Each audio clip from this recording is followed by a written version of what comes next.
Today is my wedding anniversary with my husband Arthur Jones. For some reason, he would always be away during this exact date. We had been married for more than 40 years and yet, he refused to spend any romantic, special occasions with me. After finishing breakfast all alone, I went to mop the floor. I was just passing by the study when I caught the mess piled up at the bookshelf from the corner of my eye. With a dragged out sigh, I set aside the mop and went inside to sort out the mess. When I got to the topmost row, a heavy book with a thick and intricate cover dropped and smacked against my head. The abrupt pain made me hiss. It took a while before I finally realized that what I was looking at was not any ordinary book. Instead, it was a wedding album. All of the pictures inside featured the same pair of couple. They were dressed in different sets of wedding gowns and suits in each picture. The only thing that was consistent was the bright, heartwarming smile they wore on their faces. The man inside the pictures was someone I was beyond familiar with. It was Arthur. However, the woman in the pictures was not me. I pressed a hand against the throbbing pain on my temple and could feel my head spinning. For a moment, I could not register if it was my head or my heart that ached more. The most recent picture in the album was taken precisely 1 year ago from the present date. Even though the couple's hair had turned white, they seemed as enamored with each other as young lovers were. There was also a handwritten message in Arthur's writing behind the picture. He had written it with meticulous penmanship. It was clear how much value he attributed to it. Eternal love. Upon closer inspection, each picture was labeled with a date. From 40 to 60 years old, their hair had faded gradually from black to white and yet, they have never missed a single year. As it turned out, this was the reason my husband had been inventing all sorts of excuses to skip celebrating our wedding anniversary every year. It was all so he could take an annual wedding picture with the love of his life. This was completely absurd. I shut the album with trembling hands while my thoughts traced back to Arthur's demeanor before he left home yesterday. He mentioned that our son was going on a business trip abroad and needed his help for translation because the usual translator could not make it. I did not think much of it at the time. It was especially convincing since he used to be a foreign language professor before he retired. I did suggest that we could go together so I could get the chance to explore another country. The sheer suggestion made his expression darken. Our son is there for official business. Why are you trying to meddle with his work? Besides, you don't even speak the language there. You're only going to cause more trouble. I was so flustered that I was at a loss for words. However, I had to admit he had a point. Now that I thought about it, the one person and my son respected the most was none other than his father. He would be more than glad to pick Arthur to accompany him on the business trip. With that, I reached for my phone and called my son to verify the story. My dear, your father told me he's going on a business trip with you. I'm worried about his health. How are you two holding up over there? There was a prolonged silence on the phone. Then, he told me in an unusually candid voice, he's great. He might be 60 years old, but he's very healthy for his age. He was covering for Arthur. Upon realizing this, I could feel my heart turn to a block of ice. I hung up the phone after a couple half-hearted remarks, then beads of tears began to fall. I was not expecting my son of all people to be in cahoots with my husband to lie to me. Arthur took the wedding pictures at the same photo studio every year. I took a taxi to the same studio. We have been married for decades. Perhaps the only way for me to truly end things was to witness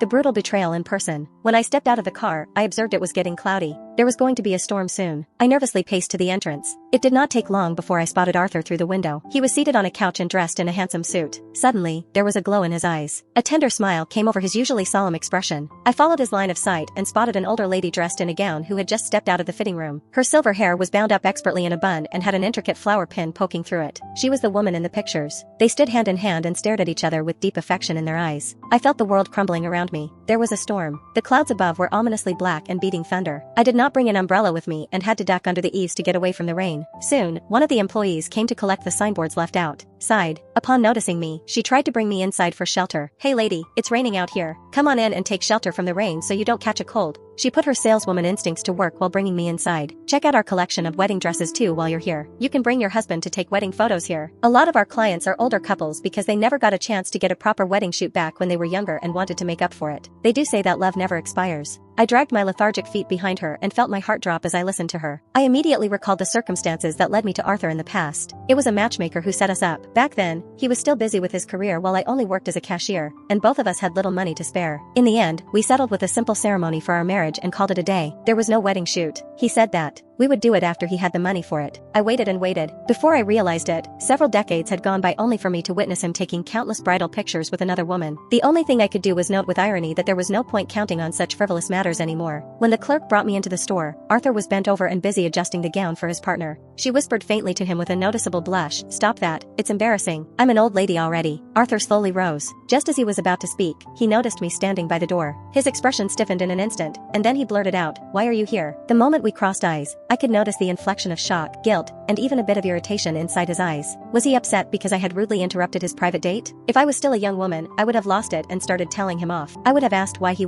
LD hurt my feelings. But now, the only thing that went through my mind was how numb it felt to witness such a display. Even I was surprised by how calm my voice sounded in my ears, and I was only concerned about maintaining some sense of civility between us. I accidentally found your photo album and I figured you might be here, so I came to check. He frowned and seemed a little annoyed. His first thought was to worry about said album. Why did you touch my belongings? Did you put it back? The other people around us were drawn in by the commotion. Then, it seemed like he was worried about embarrassing himself in public and proceeded to withdraw the look in his eyes while drawing closer to me. Don't cause a scene. Sylvia and I were just lovers from the past. I have a family and an established career now. All I want is to just take some pictures with her and make up for what we never got to have in the past. Sylvia Clark. I suddenly recalled that Sylvia was Arthur's first love. They went to the same university and were both studying foreign languages. They were together for a few years and came close to getting married. However, they were later forced to split because Sylvia's family opposed the marriage. The decision must have been prompted by how poor Arthur was at the time. He barely had a penny to his name. While Arthur and I were speaking, Sylvia was rooted awkwardly to the same spot and cried out helplessly, "Arthur." Arthur stopped mid-sentence. He stole a look at the rain outside, then he turned to me and said, "I have to send her home. She gets sick very easily. Wait for me. I'll come back for you, then we can talk when we get home." With that, I was left to watch helplessly as he left hand in hand with Sylvia, who was wearing a smug look the entire time. Arthur hailed a taxi and gently escorted Sylvia into the taxi before burrowing inside as well. I have never experienced such a level of thoughtfulness and attentiveness from him. I was not going to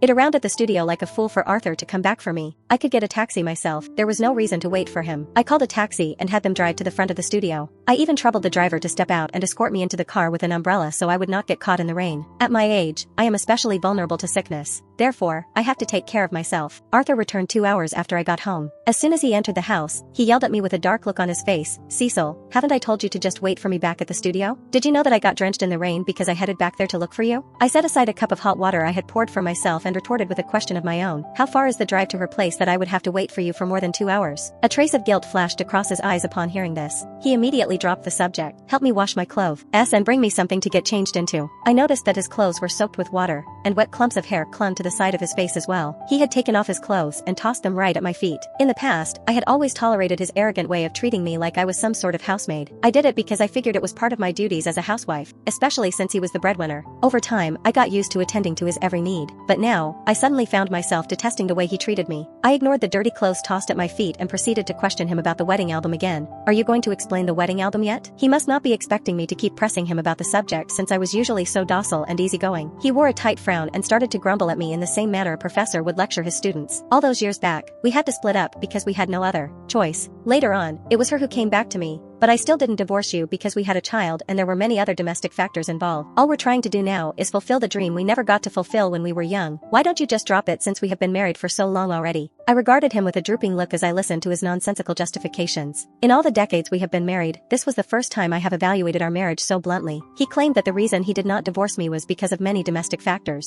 That was true. He had all 3 meals of the day taken care of. I took care of his laundry, cleaned his house, and took our children to school. I had taken care of all of the chores ranging from the trivial ones to the important ones. I went from a young lady to a middle-aged woman, and then to the old lady I am today. I sighed and suddenly felt sieged by a heavy wave of exhaustion. I was done bickering with him about this. "Wash your clothes yourself. I'm getting tired. I'm going to bed." My cross attitude further infuriated Arthur, who was already upset from being drenched in the rain. He grumbled unbelievable under his breath before picking up the clothes on the ground and stomping off to the bathroom. Since he had never used the washing machine, he ended up squatting in front of it and tinkered with it for ages to no avail. In the end, he sneezed from the cold and finally resorted to asking me how to use the washing machine in a grumbling voice. I lay on the bed and did not answer him. After a while, I heard the sound of the washing machine operating. Then, Arthur stepped out of the laundry room with a brooding look. He began to rive through the wardrobe. "Where's my light blue sweater? Where did you put it?" Again, I turned over and ignored him. The atmosphere inside the room was at the point of breaking, like a volcano on the brink of eruption. At last, Arthur decided he had enough. He grabbed a few clothes and flung them on the bed. When he bellowed, his voice was hoarse and laced with anguish. "I have explained everything to you. Why are you still doing this? Can we not live in peace anymore?" One of the buttons on the clothes struck against the wound on my forehead from earlier today that was not healed yet. I hissed in pain.